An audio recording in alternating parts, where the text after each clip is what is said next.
in this video, what we're going to be looking at is a MET technique for the hamstring muscle group. So first thing we're going to do here with our patient is we're going to squat down a little bit, reach underneath the foot, support above the knee. And what we're going to do is we're just going to go into hip flexion until we find that first resistance barrier. So I've got it there. And then once you've got that, just move up the table a little bit, because what's going to happen is as we do these contractions, your body is going to end up slightly further. So you want to be in a position where you can support the weight of the leg comfortably. So again, just R1 barrier. So I've got that now. So what we'll do, Rob, is going to get you to push down this way for me. Okay. And no more than 20% effort. So just a really light contraction. It's not going to feel like you're doing much. So when you're ready there, pushing down. That's it.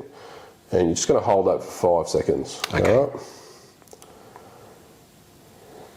right. And relaxing there for me now. As Rob relaxes, I like to normally just give a little bit of a wiggle to the leg and then take up that slack to the next R1 barrier.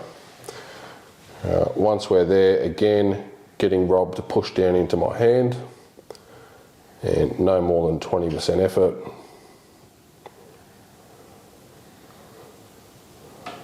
And then as he relaxes after that 5 second contraction, next R1 barrier. So the goal with this one really is you're just trying to get an increase in range on hip flexion and get a bit more length and range through the hamstring muscle group. If we don't get to full range at 80 to 90 degrees, that's fine, especially if you've got someone that started way down here. So the goal is to get an improvement. It's not necessarily to get full range out of that technique. With the 20% contraction, it should be quite an easy technique. Patient's not going to pull up sore from it. And you can get quite a good increase in range from it.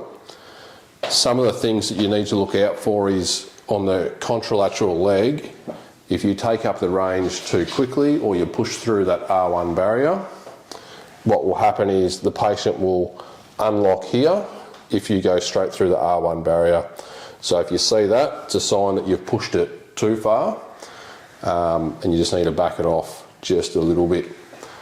Some variations we can do with that is we can try and bias the different hamstring muscles by adding slightly different rotations to the leg. So if we want to work on the lateral hamstrings, so more of your biceps femoris, what we can do is we can wind up into a little bit of internal rotation, and then same again, come up to that R1 barrier. And if it's not quite comfortable there, just reposition, maybe grab a little bit more of the heel. So reposition, a bit more internal, get your R1 barrier again, and then same principle, just pushing down, no more than 20% effort. Okay. And then after that 5 second contraction, just relaxing, and then going up into that next R1 barrier. So sometimes patients will be tighter with the internal external bias on the femur. So alternatively, what you can do is go into a bit of external rotation, coming up. Got my R1 barrier there, just going to get you to push down there, Rob. Okay. And no more than 20% effort. And just relaxing again. So just relaxing there, and then coming up to that next R1 barrier.